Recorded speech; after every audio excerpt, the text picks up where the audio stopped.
God, దేవుడు మన యుద్ధ నుంచి ఏం ఆశిస్తాడంటే, ఎలాగైతే ఆరంభించామో దాని అంతం వరకు కూడా అదే రీతిగా ఉండాలి. ఏమి ఆరంభించామో 10 సంవత్సరాల క్రితం, 15 సంవత్సరాల క్రితం, ఏదైతే నీవు క్రీస్తులో ఆరంభించబడ్డావో నీ అంతము వరకు కూడా అలాగనే ఉండాలంట. ఎందుకంటే నిన్ను బాధ పెట్టే పరిస్థితులు వస్తాయి, నిన్ను ఇబ్బంది పెట్టే పరిస్థితులు వస్తాయి, అవునా, ఇక నిన్ను దిగజారే స్థితిలో కూడా తీసుకొస్తాయి, మనుషుల మాటలు వస్తాయి, ఎన్నో వస్తాయి. కానీ మొదట దేవుడు ఆరంభించాడు కాబట్టి అంతం వరకు కూడా నిన్ను విడిపించి, నిన్ను బలపరిచి, నిన్ను నడిపిస్తానే ఉంటాడు. ఆమేన్. నిన్ను నడిపించే, నిన్ను రక్షించుకున్న మనుషుడు కాదు, దేవుడు ఒక్కడే. హల్లెలూయా. అందుకనే స్ట్రాంగ్ బిలీవ్ అనేది చాలా ప్రాముఖ్యమైనది. చాలా బలంగా దేవుని మాటను నమ్మాలి, చాలా బలంగా దేవుని వాక్యాన్ని నమ్మాలి. నా జీవితంలో అనేక సార్లు ఒక్కొక్క సందర్భం అయితే ఎలా ఉంటుందంటే, ఇది మన వల్ల అవుతుందా అనే స్థితికి వస్తుంది. కానీ నేను నమ్ముతున్న ఏ మాట అయితే ఉందో ఆ మాట నా కోసం పనిచేయడం నేను చూశాను. దేవుని వాక్యాన్ని ఆ సమయంలో నేను నమ్మినప్పుడు ఏం జరిగిందంటే, ఇమ్మీడియట్గా బయటికి రావడం, ఇమ్మీడియట్గా నేను అద్భుతం చూడడం నాకు జరిగింది. అందుకే నేను అంటాను, స్ట్రాంగ్ బిలీవ్ అనేది ఇంపార్టెంట్. అయితే బిలీఫ్ నమ్మడం అని ఏం చేస్తుందంటే, నువ్వు అన్ని ఒకవేళ నమ్ముతున్నట్టయితే ఏమవుతుందంటే ఇంకా వేరే విషయాలను పట్టించుకో. ఎందుకు తెలుసా, నువ్వు నమ్మిందే జరగాలని కోరుకుంటున్నావు. హల్లెలూయా. అవునా? సో ఆ సమయంలో నీకు దుర్వార్తలు రావచ్చు, ఆ టైంలో ఇక నీకు ఇది అయిపోయిందంటాను రావచ్చు, ఆ టైంలో ఇక కాదు అని చెప్పొచ్చు. ఆ టైంలో వదిలిపెడతాం మనం, అయ్యో అయిపోయిందా, అనుకున్నది జరగలే అంటామా? నో, ఆ రకమైనది కాదు బిలీవింగ్. అటు పట్టుకొని ఇటు వదిలేసి, సండే రోజు పట్టుకొని సోమవారం వదిలేసేది కాదు ఇది. హల్లెలూయా. ఏ రోజైతే నువ్వు గట్టిగా పట్టుకున్నావో దాని అంతము వరకు కూడా స్ట్రాంగ్గా నిలబడాలా. హల్లెలూయా. స్ట్రాంగ్గా నిలబడాలి. దానికి తగ్గట్టుగా నువ్వు ప్రార్థించడం, దానికి తగ్గట్టుగా వాక్యాలు చదవడం, దానికి తగ్గట్టుగా వినడం. ఎందుకు? నువ్వు తొలగకుండా తొలగించడానికి ఎన్నో వస్తాయి, బలహీనపరచడానికి ఎన్నో వస్తాయి. శరీర బలహీనతలు రావచ్చు, ఫ్యామిలీ ఇష్యూస్ రావచ్చు, అవునా, కొన్ని రేజ్ అవ్వచ్చు. నేను దేవుని నమ్ముతున్నాను కదా, నాకు ఇట్లా జరిగింది. నీకే జరుగుతాయన్నీ.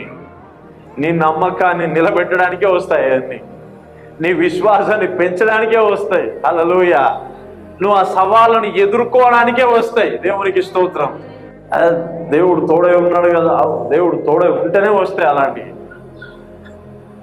హల్లెలూయా. సో యాయిరు ఏం చేస్తాడు, ఆ పాయింట్ ఆఫ్ డెత్ లో నువ్వు వచ్చి ఏం చేయాలంటే ఇప్పుడు చేతు నుంచి బాగుపరచాలా. సో ప్రభు కూడా ఏమి మాట్లాడకుండా సరే వెళ్దాంపా అని అన్నాడు. ఆ వెళ్ళే సమయంలో కొంచెం ఏం జరిగిందంటే, ఆ రక్తస్రావం గల స్త్రీ వచ్చి ఆయనని ముట్టుకొని స్వస్థత పొందుతుంది. ఆ కొంత సమయంలోనే, ఎంత సమయం కావచ్చు, ఒక గంట తీసుకుందామా, పోనీ ఒక 2 గంటలు తీసుకుందాం. ఒకవేళ ముందొచ్చుంటే ఏమైపోయేది, బ్రతికేది. 1 గంట లేదా 2 గంటలు ప్రభు సమయం తీసుకోవడం వల్ల 35వ వచనం చదవండి ఒకసారి.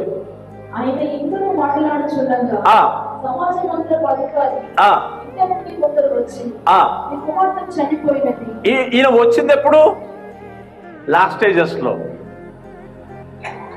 సమ్ టైమ్స్ మనం గాడ్ని ఈ లాస్ట్ మూమెంట్ లోనే గట్టిగా నమ్ముతాం. కాలేదనుకో అయిపోయాయి. నేను కూడా నమ్మిన దేవుణ్ణి, ఆ టైంలో నాకేం కాలేదు, మరి అంతా దేవుని చిత్తం. మరి ముందు 10 రోజుల క్రితం ఏం చేసావు మరి చెప్పండి? 1 నెల రోజుల క్రితం ఏం చేసావు మరి? రోజు నీ దినచర్య ఏమైంది? రోజు నీ ఆత్మీయ అలవాట్లు ఏమైనాయి? రోజు నీ స్పిరిచువల్ గ్రోత్ ఏమైంది చెప్పండి? అవునా కదా? ఏదో లాస్ట్ స్టేజ్ కాదు. గాడ్ని బిలీవ్ చేయడం, వెంబడించడం, అది ఎవ్రీ డే ఎవ్రీడే హల్లెలూయా. ప్రతిరోజు యాయీరు కుమార్ ఇంటి దగ్గర నుంచి వచ్చింది సమాచారం, ఫోన్ కాల్ వచ్చింది. వచ్చేసరికి నువ్వు ఎక్కువ డిస్టర్బ్ చేయకు, బోధకులకు చాలా పనులు ఉంటాయి, అవునా, ఎంతో మంది ఉంటారు, సో ఆయన ఎంతో పని చేయాలి, నువ్వు ఆయన డిస్టర్బ్ చేయకు, నీకు మాట ఆల్రెడీ చనిపోయింది అనే సమాచారం రాగానే ప్రభు ఏం చెప్తున్నాడో చూద్దాం ఒకసారి.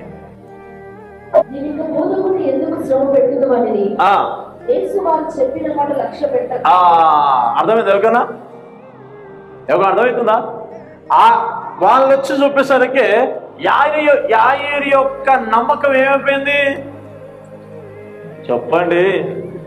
సన్నగిలిన హృదయాల పైన పరిశుద్ధాత్మ దేవుడు తన అభిషేకాన్ని కుమ్మరించును గాక. మరలా మీరు రేజెదురు గాక, మరలా మీరు గంతులు వేదురు గాక, మరలా దావీదు వలె నాట్యము ఆడుదురు గాక, సంతోషించుదురు గాక.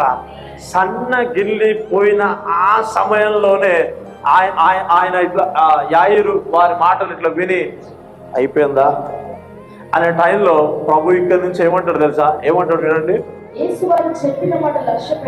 లక్ష్య పెట్టక. ఎవరు లక్ష్య పెట్టట్లేదు? Praise the lord. యేసు ప్రభు దగ్గరికి అది చావ సిద్ధమై ఉన్నా, చనిపోయినా ఏమైపోతుందంట? ఏమైపోతుందంట? మారిపోతుంది. అవునా? ప్రభు వారు లక్ష్య పెట్టలేదు, ప్రభు వారు చెప్పిన మాటలు లక్ష్య పెట్టలేదు, కానీ ఏమని ధైర్యపరుస్తున్నాడంటే భయపడకు. ఇంగ్లీష్ లో ఏముంటదంటే డోంట్ అఫ్రైడ్, ఓన్లీ బిలీవ్. ఎన్నోసార్లు చెప్పినా మళ్ళీ మళ్ళీ చెప్తా, ఓన్లీ బిలీవ్. నేను చెప్తాను తెలుసా, నీవు జీరోలో ఉన్నావు కూడా యువర్ బిలీవింగ్, నీ నమ్మకం ఏం చేస్తా అంటే మరలా చిగురింపజేస్తాది.